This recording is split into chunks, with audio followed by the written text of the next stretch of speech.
to Basketball Talk Pro. My name is Ron Ekker. I want to start by reading just a few lines in a book that I've been reading because I think it relates well to what we're going to talk about.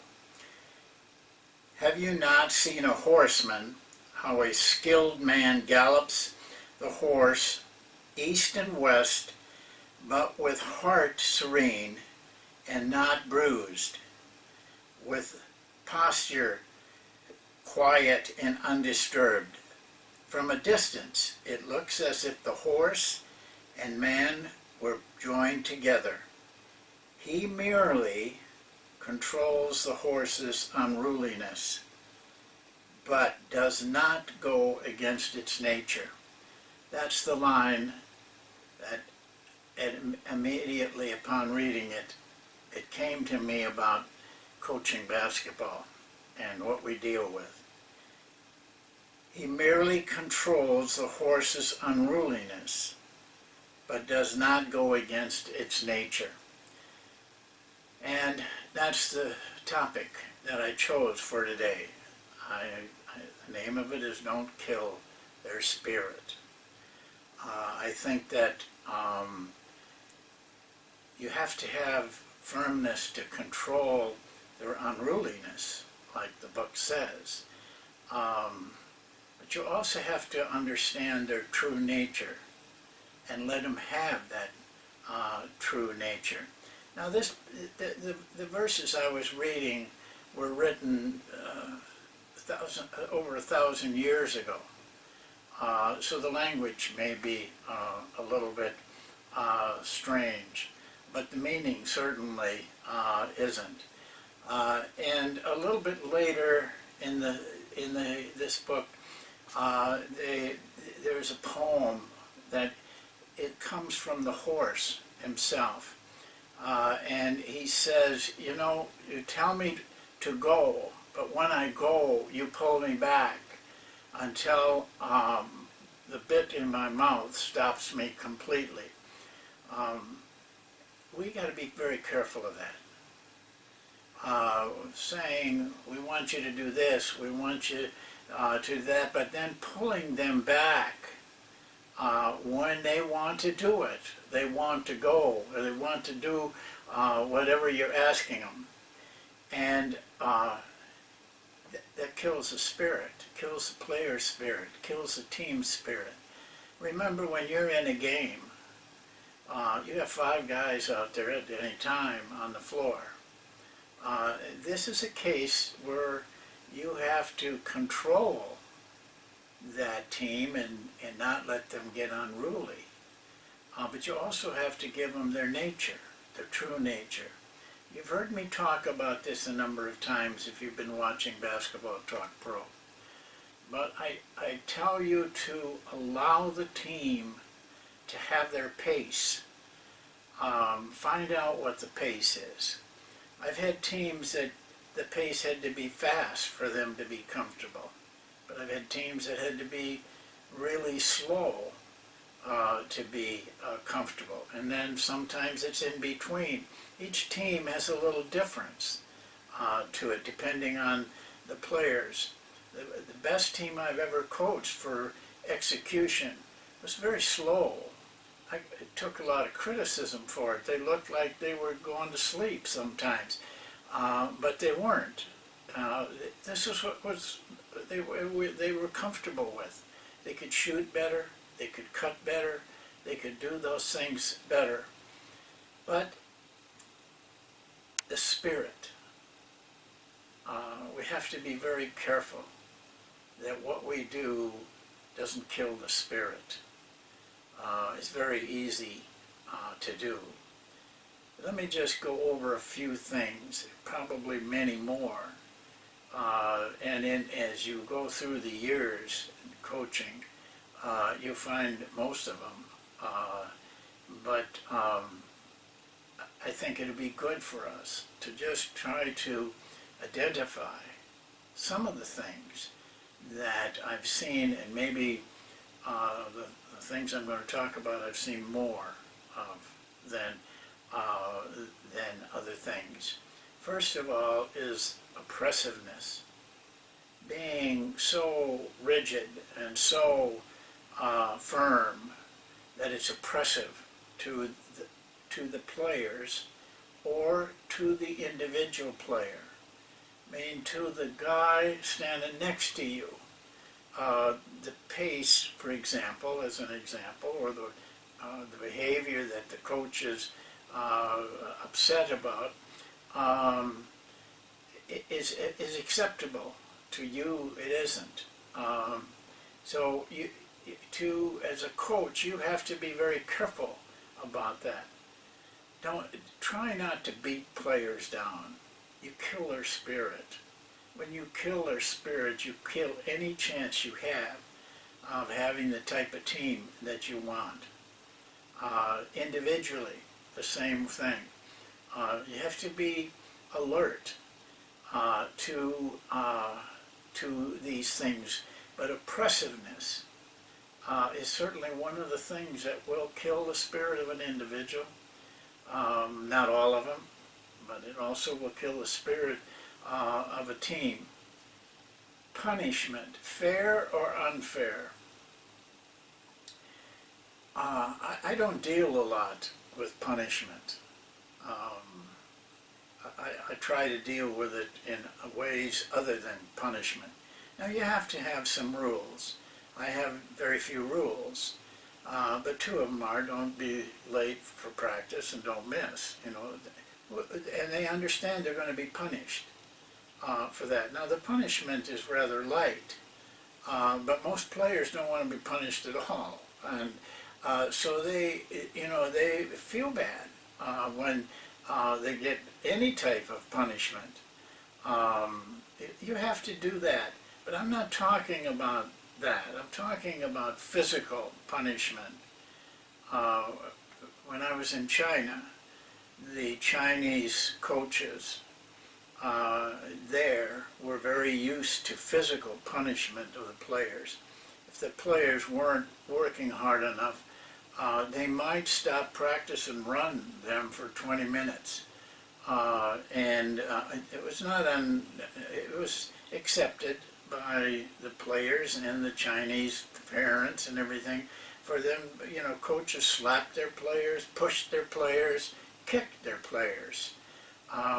It was an accepted thing, except when I looked in the eyes of those players, this wasn't a happy thing for them. And I could just see the spirit going out of them.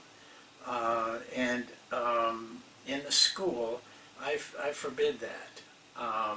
But a lot of our coaches started to do it, and I had to stop it.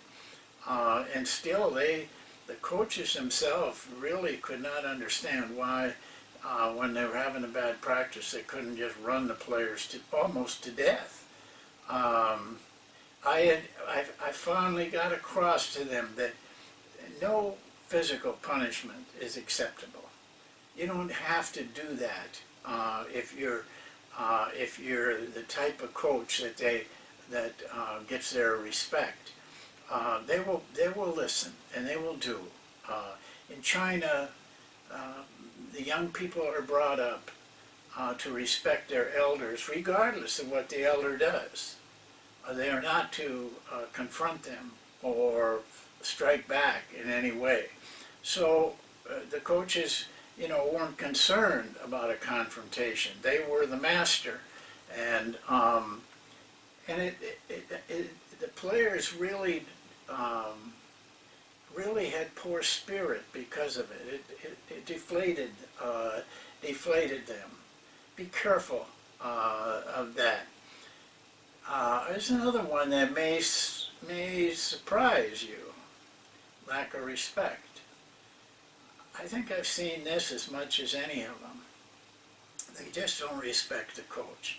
Now, I don't think many players disrespect a coach for the offense he's running or the drills he's running or even the demands that he has. What they really disrespect a coach for is when he doesn't live up to the standards that he expects of the players. Comes late to practice, on the cell phone, doesn't have practice prepared. If he does have a plan, it's sloppy. It isn't, and he has not done any work in trying to determine what's best for the team. They know when you're running the same obnoxious drill day after day, it's just because you want to fill some time. They lose respect, and nothing, I don't think, kills the spirit of players like a lack of respect. So, you know, we've spent a lot of time in Basketball Talk Pro going over the qualities of the coach, things that coaches need to do, coaches need to work on, their own personal development, because this is what will get the players respect. And this is an area where you have some control over yourself, but don't mess up your team because of things like being on time for practice, dressing right, you know, like a professional does, doing things professionally. You know, if you don't do it, you're going to lose their respect, and then you may lose the team. Of course, another one is losing. Losing is just takes the heart out of players, or poor performance by an individual just takes the heart out of them. And this is a very difficult one to deal with. If you're not sure of how to deal with it, encouragement is one way. But if it's a weak encouragement and you're doing it just because you think that'll help, it's got to be from the heart, this encouragement. You have to really want to help this player, want to help him get out of it. They understand that, they know that, they feel what your true feelings are. If you can't feel that way about it, then don't say anything. Give the player time to work it out himself. Sometimes that's the best way of handling.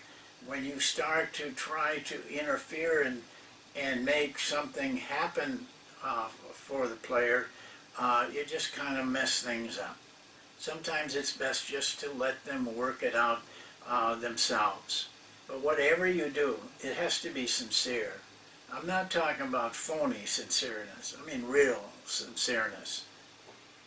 Confusion is another thing that can be very distracting to players, and in the end kill their feeling for playing, kill their feeling for winning, and then the spirit leaves. You know, you've destroyed it. When you do what that horse said, you know, tell them to go and then pull them back. It's confusing to players. When you get on them for doing something, and then when they do the opposite, you get on them for that. It's that kind of confusion, and the confusion of things like a different starting lineup every game, or changing offenses every 2 or 3 days, or 2 or 3 weeks even. It brings about a lot of confusion to the players.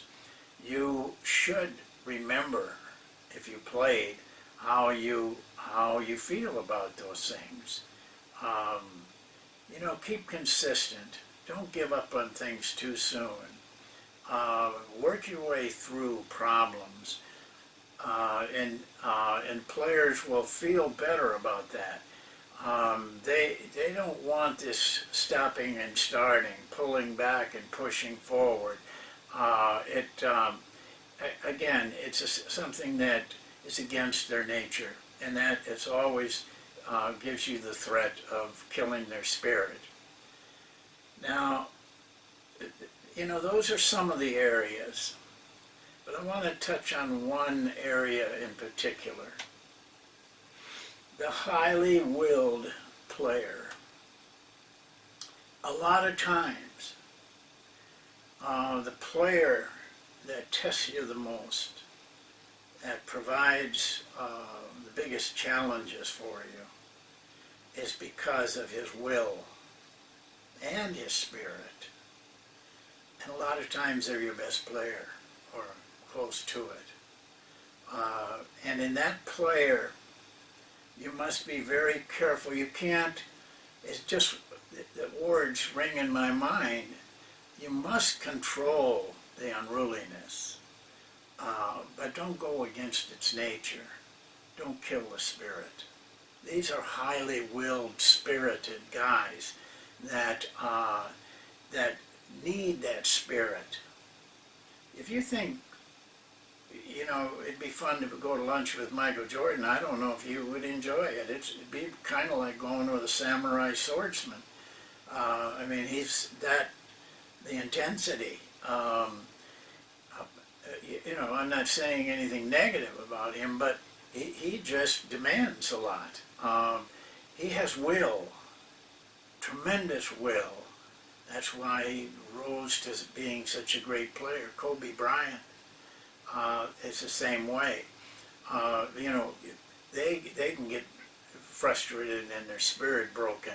I've never seen Michael Jordan's, but I have seen Kobe Bryant when he has to play on a losing team like he is now.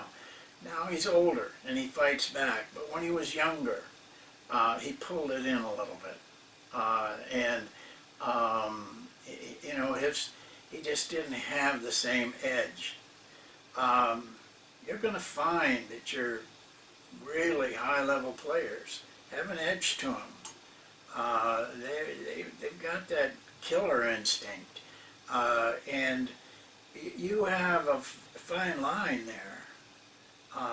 Yes, you have to control them when they're unruly, when they're doing things bad, but do it in a way that doesn't take away their spirit, the thing that has driven them all along.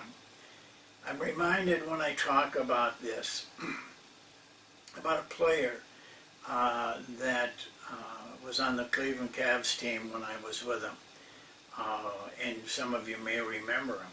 The name was Ricky Davis. Ricky Davis, you know, ended up with somewhat of a bad reputation. Personally, I loved Ricky. I loved his spirit. I loved his passion. Unfortunately, a lot of it was for him himself, but he drove himself.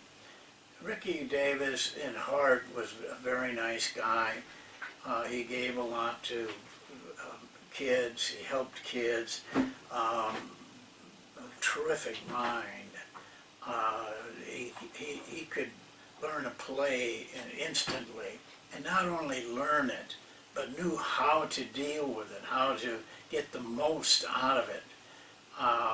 He had a great mind, but he did have an unruly nature about him. You know, I didn't like it when he'd come walking off the floor mad because the coach had taken him out, and he throws a towel up in the crowd, or his headband up in the crowd, or kicks over a chair. You know, those things had to be dealt with. But I sat in a lot of meetings over Ricky, and I always supported him. I think I saved him a lot of money in the years that I was with him, because I never wanted the punishment to be so severe that it killed his spirit, because it was a driving force for him. I always wanted it controlled, but it was difficult with Ricky. For one thing, he better have your respect, or he wasn't going to listen. And so he went through a lot of teams after he left Cleveland. He finally ended up in Miami, and it was interesting to me that I don't know what happened in Miami. I don't know what Riley did. He was the coach at the time. But I know one thing. Ricky played better there than he played any place in the NBA. And not only that, he began to play for the team more than for himself. My guess is that Riley did what I told many coaches, head coaches, to do. When he does something really bad, you had to get in his face. Now, Ricky respected that. In fact, sometimes I think he wanted it very badly. He wanted the discipline. Riley gave it to him. And Ricky responded by being a very good team player for him. This is the things you deal with as a coach. But I just wanted you to be careful that when you deal with it, you don't kill the spirit of the team or you don't kill the spirit of the player. To me, it's sad to see a player whose spirit is gone and he's just going through the motions when in fact he could be a much better player and help your team and help himself. And some of them get to the point where they just don't want to play anymore. And that's sad.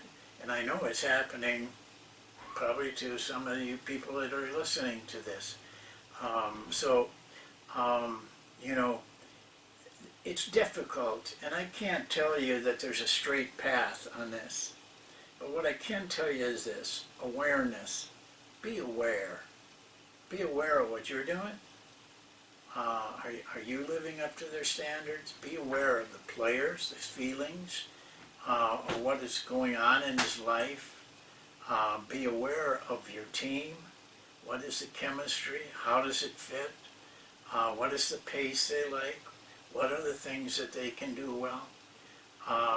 Awareness of this problem will do you a lot of good in preventing it, in handling it.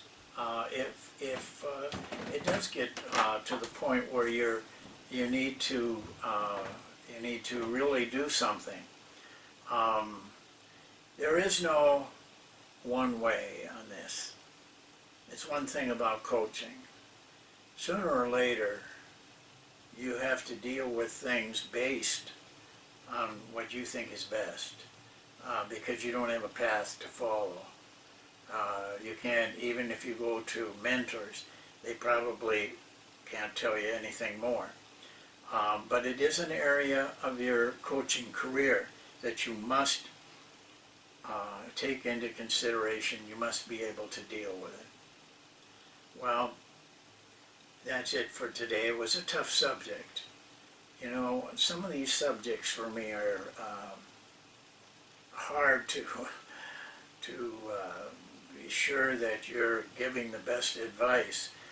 We cover a lot of subjects in Basketball Talk Pro, and I don't dodge any of them. If I think that it's something you need to know about, even if it's hard for me to maybe do as good a job as I would like to do in it. Some of these subjects are just not clear-cut. So listen, we'll see you next time, and thank you very much for listening. I hope you got something out of it.